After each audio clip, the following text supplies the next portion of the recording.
Hi, my name is Amanda Cowie and welcome to number 3 in our Financial Planning Life Stages series. In the last two, which you can catch on our website, we were looking at a guy called Andy Fernwood and just how he's progressed through his life. Now, fast forward 12 years and Andy and Sarah are married and they've got a daughter who's 17, just about to think about going to university, and a son who's 13, also perhaps going to go down the same route. So let's just have a look at their financial plan, and I'll just share my screen with you. Okay, so here they are, and as I say, we've got them all in here. Andy, he's going to be 49 in this tax year, and so is Sarah. And what they've done is approached us for a bit of a midlife review, just because they've got a few decisions that they're thinking about. And to be honest, it's never too early to plan ahead for these sort of things, and particularly around things like funding university. They've recently received an inheritance, which has bolstered their savings a bit, and they just want to make sure that they're on track with their pensions. In our last series, we talked about them retiring at 65, but they're wondering if they could maybe push that back a little bit, maybe from 60 onwards. It's not that they don't like their jobs, but they just want to explore what they might need to do now to make that happen. So let's just remind ourselves, we've reminded ourselves about the people in this plan. We've got their income. He's a surveyor. He's on about 75,000 with a bonus and some help with car allowance and things like that.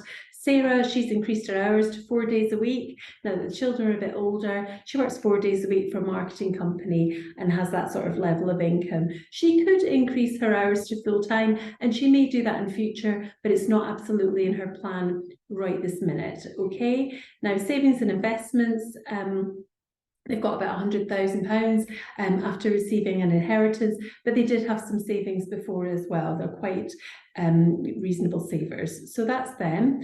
Property, they haven't moved house since the last time we met. It's gone up in value a bit, 375. They're not considering moving. They're quite happy where they are, and they'd rather just consider the flexibility of perhaps being able to retire early rather than upscaling their property. We'll talk about their pensions in a minute, but the pensions have increased since the last time we met them, with contributions, a bit of investment growth, and as we can see at the bottom, if they were retiring and getting the state pension today, age 67, they would be receiving in today's money about 9.5. But of course, if the government keeps their promises, that will continue to go up with inflation, and that'll be included in their plan, hopefully. Okay, so that's that. And we've got just their mortgage. The mortgage has really come down quite a lot. They're not in any great rush to repay it, but obviously mortgage rates have ticked up recently, and that's something they may consider in the future.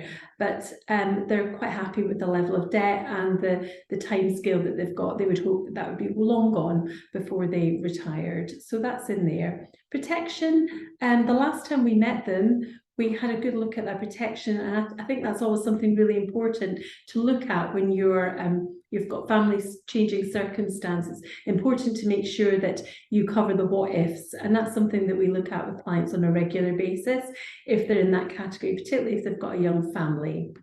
Expenses. They're pretty much quite modest spenders. They don't spend all of their income, but they do like family holidays. So on top of their mortgage, they spend about £3,000 a month on their bills, their food, that sort of living costs, and have a discretionary spend of about £1,000 a month, which usually goes on family holidays, and they're funding their vehicle costs in there as well. One of the things that they've talked about is helping their children through university. That's quite important to them. They know that they won't be able to eradicate their children's university debt altogether, but they are hoping to minimise it by helping out with rent. And we all know, if we've got children at university age, that rent in university towns is not particularly cheap. So that's in there for the future, assuming that both children go to university for 3 years. Again, that's going to be very different depending on who we're speaking to, but in this particular case, that's what they're planning for. And they're hoping to do that out of income and not use their current savings to do that. So that's just in there. Okay, so what does that look like? So just going back to the plan, they want to do all of that stuff, and I'm just going to make that less busy so that I can just let you see what I mean by cash flow. Okay, so all this is, just as a reminder, is a picture of Andy and Sarah's expenses, all of that red and the black line for the rest of their life, basically from now and to age 100. So you can see there that it's all red, and red for financial planning software is not great. What we want to do is make sure that all of those expenses are covered by something, whether that be income or using pensions and savings in the future when the salary tap is switched off. So we know at the moment that Andy and Sarah, have got plenty of income to cover their expenses. And you can see there the black lines are going up and down with inflation, but also just to incorporate those university costs at different times that we mentioned. Okay, so we can see there they're all completely covered. Now, this model was them coming in and saying, well, we would really quite like to retire at 60. What would that look like? Now, you can see that when they retire at 60, their income stops coming in, but they still have expenses like we all do. And most people would like to continue with the same lifestyle as they had before. And Andy and Sarah thought, well, actually, you know what, we would like to have exactly the same expenditure and we'd like to have some nice holidays, but we do acknowledge that probably when we get to sort of about 80, we might reduce our spending on long haul travel. So that's why their expenses drop here. So you can see that. So that's fine. So how are they going to meet those? Well, when they retire, obviously when they stop getting their income, they're going to need to use their savings. And that would be a mixture of using their pensions and the cash savings that they've got, just provided that they left them in cash. And we know that they'll get the state pension because they've worked for a long time. So they're likely to get the full basic state pension. And that's going to kick in, but it's not going to kick in until much later on. So in this case, Andy and Sarah, I think, know that retiring at 60 and basically managing to maintain the lifestyle for the rest of their life, obviously none of us know how long that's going to be, doesn't look very feasible, because you can see there that by sort of 70 years old, they're pretty much down to state pension only, and that's not really a great place to be. So they want to know what they can do now just to try and eradicate some of that red, and let's look at some options for them. So let's just have a look and see what suggestions that we've had, because you can see there that there's a bit of a surplus. Now, we assume that, like everybody, if you do not put money aside at the start of the month, usually what happens is you just spend it. And that's pretty typical, to be honest. So we're sort of suggesting that they maybe make a conscious effort to look at that surplus and use it in a particular way. Now, there's a balance to be had, really, isn't there? We don't want to spend, to save everything now and then not have holidays, but they've agreed that they can still have holidays, but they would like to do something with that surplus. So that's what that is there. So we're just going to have a look at that, and we've made a suggestion that Andy might want to up his pension contributions through to his workplace pension. Now, up until now, he's always been making the basic, which is 5%. And we thought, well, what if he used some of that surplus and he just increased that to 9% of his salary? And as a higher rate taxpayer, that'd be very advantageous to him tax-wise. So we've done that, and that's actually affordable to them. Sarah, we've done the same. We've increased hers to 7%. But again, that's something that needs to be continually looked at in terms of affordability, and also whether there's additional surplus that could be put to good use.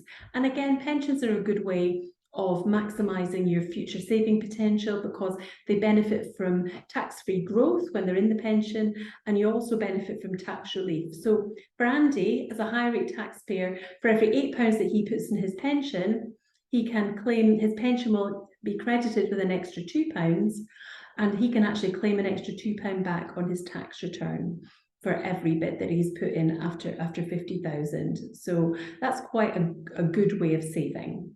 They've also thought that what they might like to do is to keep some money in cash, and we would always advocate keeping some money in cash, but they feel like they'd like to put some money in sort of tax efficient stocks and shares ISAs and investment ISAs for the future, to sort of see if they can get that working harder for them. So we've done that for them.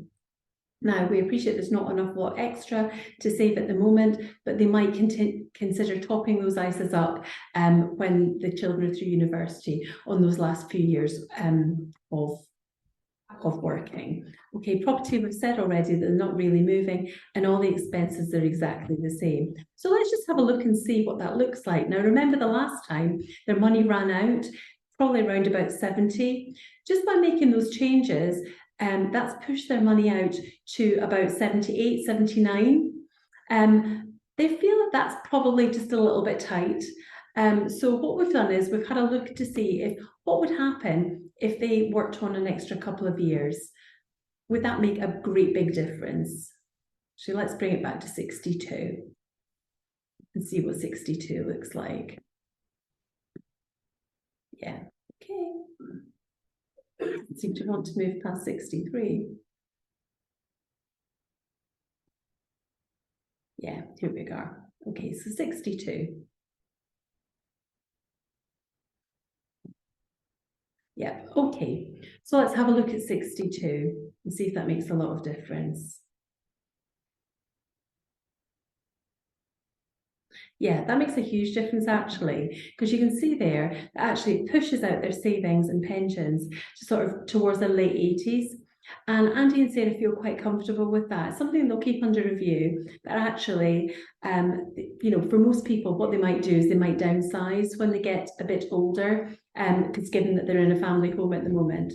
So I hope that that's really just given you a flavour of the sort of financial planning that we do with clients. And this is something that we review on an annual basis, because obviously, and when circumstances change, it's really important to make sure that you're still on track and to have regular reviews of things like your protection, your pension savings, your performance of your investments, that sort of thing. We just think it's really important. So we'll look forward to seeing you in the next series, and thank you for that just now.